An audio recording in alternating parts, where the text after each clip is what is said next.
Assalamualaikum warahmatullahi wabarakatuh.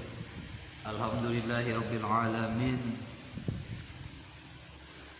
Wal aqibatu lil muttaqin wa la udwana illa 'alal zalimin. Asyhadu an la ilaha illallah wahdahu la syarika lah wa asyhadu anna sayyidina Muhammadan abduhu wa rasuluhu. Allahumma shalli wa sallim wa barik ala sayyidina Muhammadin wa ala alihi wa sahbihi ajma'in. Ilahi anta maksudi wa ridhaka madlubi a'tini muhabbataka wa ma'rifataka. Hadirin para pemirsa dimanapun Anda berada, alhamdulillah dan rahmat Allah kita bisa bertemu. Dalam video kali ini saya Al-Fakir akan menerangkan atau berpendapat mengenai hukum nikah syir ataupun pengertian nikah syir yang selalu menjadi perdebatan dan kontroversi yang seolah-olah tidak akan pernah ada ujungnya. Insyaallah pada kesempatan ini Al-Fakir memberanikan diri dengan memohon petunjuk kepada Allah dan tabaruk kepada seluruh para ulama, para habaib di seluruh Indonesia khususnya. Mudah-mudahan ada hikmah dan manfaatnya. Jadi langsung saja kita membahas tentang pengertian nikah syir itu sendiri, ada apa tidak di dalam agama. Para pemirsa yang dirahmati Allah, sebenarnya istilah nikah syir itu tidak ada di dalam agama. Jadi itu meskipun itu berbahasa Arab, tetapi itu adalah suatu istilah yang justru itu diciptakan keberadaannya secara khusus oleh orang Indonesia itu sendiri atau pelaku oleh orang Indonesia itu sendiri. Jadi nikah syir itu tidak pernah ada di dalam agama. Yang ada itu nikah secara agama. Nanti insyaallah akan dijelaskan. Jadi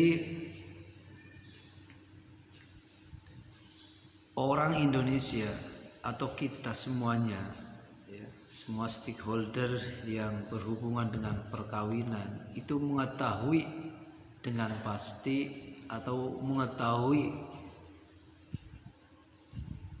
berita ini dan sudah tidak bisa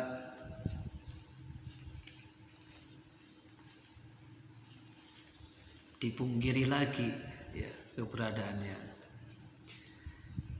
Yang sebelum Al-Fakir menjelaskan lebih jauh tentang sah dan tidaknya nikah syir ini, maka terlebih dahulu kita akan membahas tentang pengertian nikah syir itu sendiri menurut keberadaannya di Indonesia secara khusus.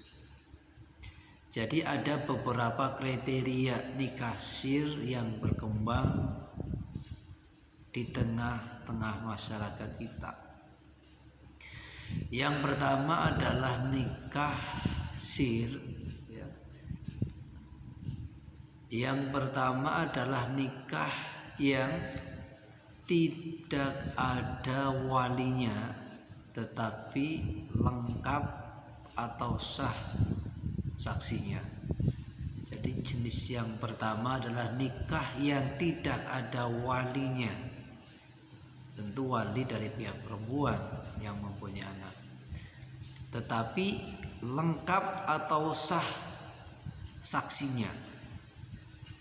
Nah, nikah ini biasanya nikah yang tidak direstui oleh orang tua, sehingga mereka laki-laki dan perempuan yang mau menikah ini nekat nikah di luar pengetahuan orang tuanya,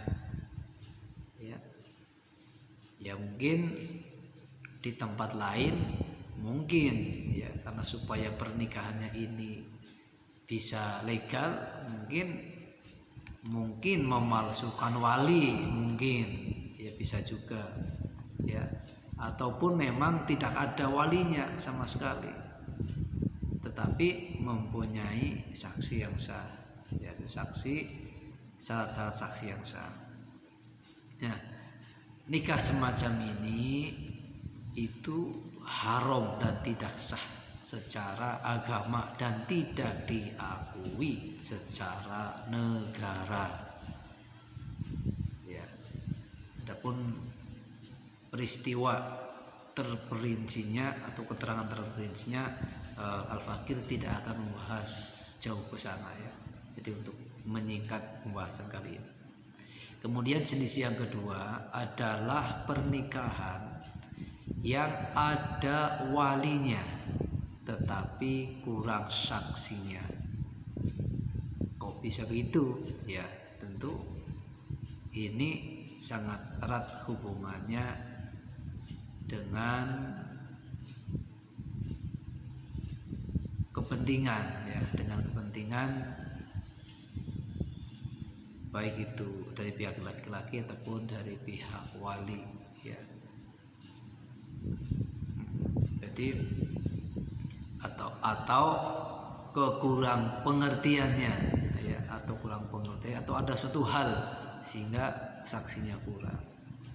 Dan pernikahan ini pernah terjadi pada masa Khalifah Umar bin Khattab ya, yang dilaporkan kepada beliau, yang kemudian beliau ingin merajamnya ya dengan laporan nikah tersebut, yaitu pernikahan yang ada saksinya tetapi kurang. Pada waktu itu dilaporkan kepada Sayyidina Umar bahwa saksinya adalah satu orang laki-laki dan satu orang perempuan ya. Mestinya kalau mau memakai perempuan, mestinya yang sah itu minimal satu orang laki-laki dan dua orang perempuan ya. Jadi nikah yang ada wali dan kurang saksinya ini ya, saya pun tidak akan ya, Al-Fakir tidak akan membahas secara jauh, secara terperinci ya, karena untuk menyingkat waktu ya. Insya Allah pada kesempatan video-video yang akan datang, insya Allah kalau memungkinkan ya.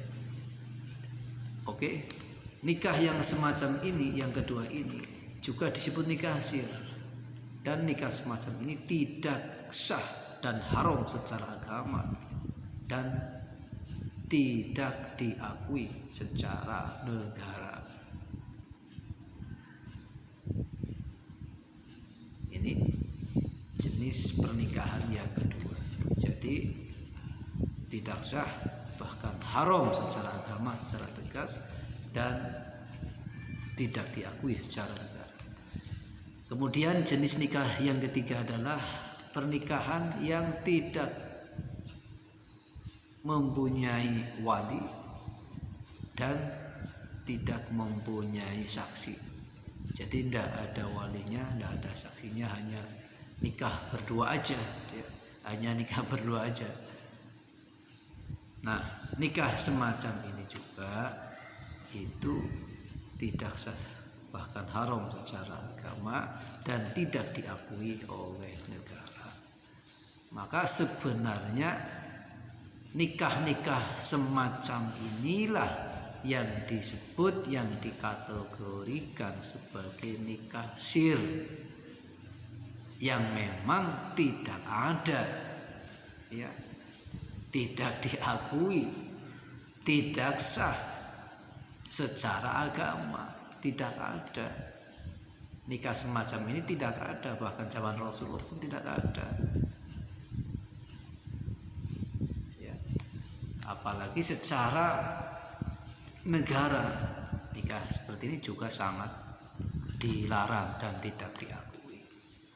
Nah, kita harus paham terlebih dahulu, kita harus fik bersama-sama bahwa jenis-jenis nikah yang semacam ini ya, yang semacam inilah, mungkin ada nanti yang lain-lainnya tapi mirip-mirip semacam ini, yang jelas tidak memenuhi unsur baik secara rukun ataupun syarat sahnya ya, maka jenis nikah ini yang disebut nikah sir. Jadi jenis nikah inilah yang dimaksud orang-orang nikah sir, dan nikah seperti ini diharamkan ya, diharamkan secara agama, tidak secara agama, dan tidak diakui secara negara ya. Kemudian yang keempat, nah ini yang keempat menjadi perhatian ya, menjadi perhatian kita bersama, dan inilah yang akan saya maksud, yang akan saya jelaskan supaya kita sekalian tidak salah faham ya, tidak salah paham. Jenis yang keempat ini adalah jenis nikah yang ada walinya, ada saksinya yang lengkap secara rukun dan syaratnya, ada mempelai laki-laki, ada mempelai perempuan, ada wali nikah ya, apalagi yang menikahkan adalah orang tuanya sendiri, kemudian ada saksi minimal 2 orang bahkan lebih ya, ada mahar, ada ijab dan qabul. Nah, kemudian syarat-syarat, baik itu syarat dari lelaki atau mempelai laki-laki, syarat sahnya terpenuhi, dan dari mempelai perempuan syarat sahnya juga terpenuhi, maka nikah semacam ini itu tidak lagi disebut sebagai nikah sir, tetapi nikah ini adalah nikah resmi secara agama. Jadi sangat sah secara agama ya, karena pernikahan yang diridhoi oleh orang tua tentunya diridhoi oleh Allah Subhanahu wa taala. Jadi nikah semacam ini, kalau Al-Fakir menyebutnya, bukan lagi masuk golongan dalam atau dalam sebutan nikah sir, tidak lagi. Tetapi nikah ini adalah nikah resmi secara agama yang diakui ya. Jadi nikah ini itu diakui oleh negara, meskipun secara legalitas belum tercatat. Secara formalitas, secara legalitas, secara kenegaraan belum tercatat, karena pernikahan ini juga tidak dicatatkan atau belum dicatat oleh kantor urusan agama setempat. Nah, karena belum dicatat oleh KUA ini, orang-orang di masyarakat juga menyebutnya pernikahan semacam ini dengan istilah nikah sir. Maka Al-Fakir memberanikan diri ya, dengan berijtihad dan mohon petunjuk Allah ya. Kalau menurut Al-Fakir sendiri, pernikahan semacam ini tidak lagi dikategorikan sebagai nikah sir yang perlu ditakutkan, karena negara sendiri itu mengakui ya tentang keabsahannya nikah sir ini. Nikah jenis atau nikah secara agama ini diakui secara legalitas, secara hukum oleh negara itu sendiri. Karena apa? Karena Al-Fakir sangat yakin, seyakin-yakinnya, khususnya negara Republik Indonesia adalah negara yang berketuhanan. Ya, negara yang berketuhanan sebagaimana yang tercantum di dalam Pancasila, di dalam Undang-Undang Dasar 1945. Jadi unsur-unsur ketuhanan, hukum-hukum Islam itu oleh negara Republik Indonesia itu diakui dan bahkan menjadi istimbat sumber hukum yang pertama. Ya. Maka kalau kita lihat di dalam sila-sila butir-butir Pancasila. Di sana disebutkan bahwa Pancasila satu ketuhanan yang Maha Esa. Ya, kemudian dalam undang-undang pembukaan undang-undang 1945 ataupun di dalam undang-undang, ya, di dalam undang-undang dasar 1945 itu juga di sana tercantum bahwa negara berketuhanan yang Maha Esa. Ya, kemudian dijelaskan secara terperinci di dalam pasal 29 kalau tidak salah. Intinya apa? Intinya secara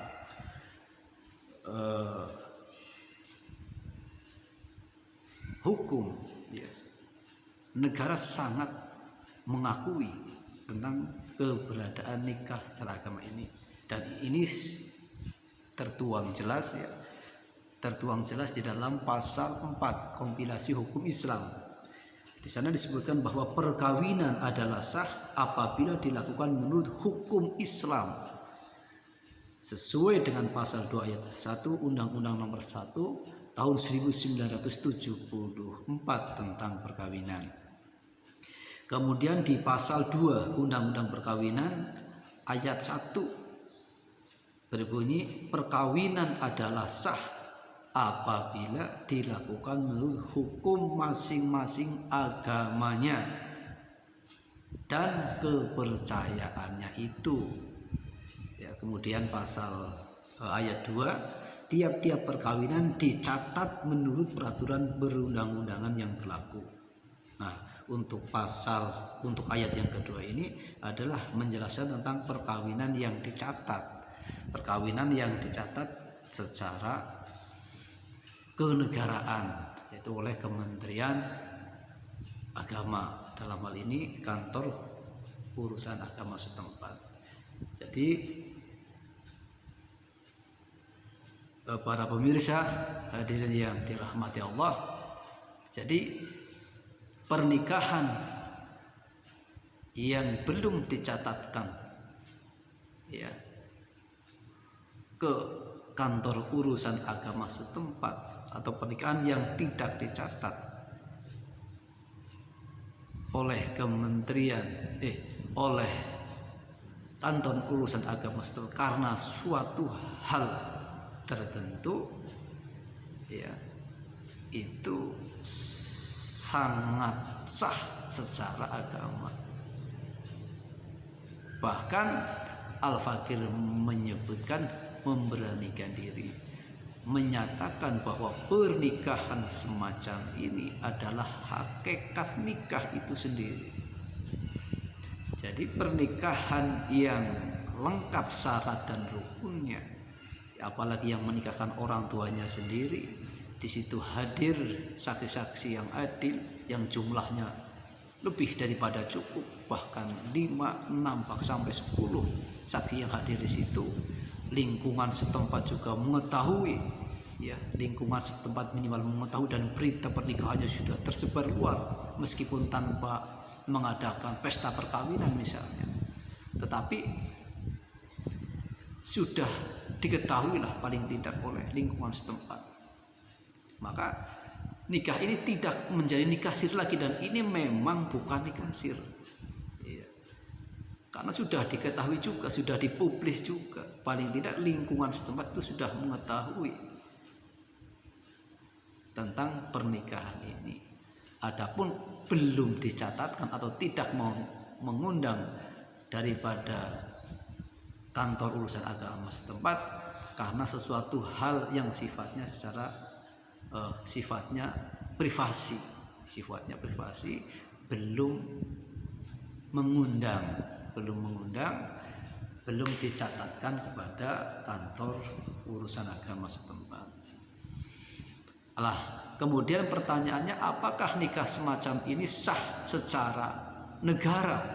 Nah ini kan, apakah pernikahan ini sah secara negara? Nah ini mohon maaf dengan segala hormat kepada seluruh pakar hukum, ya, bukan berarti saya itu lebih pintar atau menggurui, ya, ini semata-mata hanya bersifat pribadi, ya, bersifat pendapat, ya, menurut keyakinan al-fakir, yang tentunya istinbat hukumnya adalah Al-Quran dan hadis, ataupun pendapat-pendapat para ulama yang sangat meyakinkan untuk diyakini. Jadi kalau menurut al-fakir, nikah semacam ini, ya, nikah secara agama ini sah apa tidak secara negara, ini sudah keluar konteks, pemirsa. Jadi sudah keluar konteks. Jadi negara tidak mempunyai peran sama sekali untuk mensahkan sebuah perkawinan. Karena perkawinan itu menurut al-fakir adalah sebuah peristiwa sakral, sebuah peristiwa mubudiyah yang kaitannya langsung antara hamba dengan Allah. Yang kaitannya langsung dengan antara hamba dengan Allah. Jadi peristiwa ngibadah mubudiyah. Sah dan tidaknya suatu ibadah ubudiyah ini ya kepada Allah, bukan kepada negara. Sudah berbeda konteks. Sudah berbeda konteks. Jadi itu sama halnya, persamaannya dengan seseorang yang bersaksi masuk Islam atau bersyahadat. Maka dia bersyahadat di hadapan Rasulullah, disaksikan oleh Rasulullah kepada Allah. Jadi betul-betul ngibadah yang vertikal kepada Allah, sama dengan sholat. Maka sholat itu adalah salah satu ngibadah ubudiyah yang langsung kepada Allah. Sah dan tidaknya itu yang menurut Allah. Dari mana orang itu tahu sah dan tidaknya? Allah menurunkan syariatnya, keterangan-keterangan, baik itu di dalam Al-Quran dan dijelaskan di dalam hadis-hadis Nabi. Jadi orang tahu sholatnya sah itu sebatas itu, ya. Orang tahu syahadat itu sah ya sebatas itu, sebatas apa yang diterangkan dalam Al-Quran kalau ada. Kalau Al-Quran tidak ada, maka hadis-hadis Nabi menjadi acuan, ya. Kalau hadis-hadis Nabi kemudian dirasa kurang, maka ijtima, ya, ijtihad para ulama itu juga bisa menjadi dalil. Jadi saya tidak akan secara panjang lebar membahas tentang istinbat hukumnya, ya. Tetapi al-fakir berusaha untuk ke substansi, ya, ke substansi bahwa nikah jenis ini adalah nikah yang sangat sah secara agama, ya.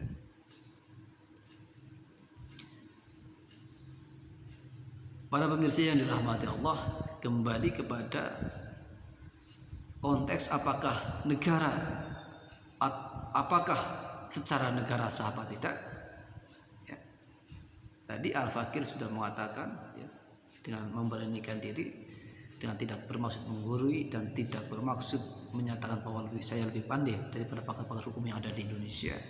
Tetapi saya mengatakan bahwa ini sudah keluar konteks. Pertanyaan yang konyol, ya. Pertanyaan yang konyol karena sejak kapan, ya, sejak kapan negara menjadi Tuhan? Sejak kapan negara menjadi Tuhan sehingga mensahkan atau tidak mensahkan sebuah ibadah spiritual, sebuah ibadah ubudiyah, sebuah ibadah yang langsung, yang vertikal kepada Allah? Sejak kapan negara mempunyai kewenangan itu? Jadi ini bukan konteksnya ke sana. Jadi kalau ada orang bertanya apakah nikah secara agama itu sah apa tidak secara negara, itu sudah konyol, sudah keluar konteksnya. Negara tidak mempunyai kewenangan untuk mensahkan sebuah ibadah, apalagi ini konteksnya adalah ibadah ubudiyah, ibadah yang vertikal kepada Allah. Nah, oleh karena itu saya berharap kepada negara, khususnya, ya, stakeholder yang punya kepentingan, untuk memudahkan orang-orang ya, atau khususnya kaum laki-laki, para suami yang ingin beristri lebih daripada satu, dimudahkan, dikasih peluang, ya,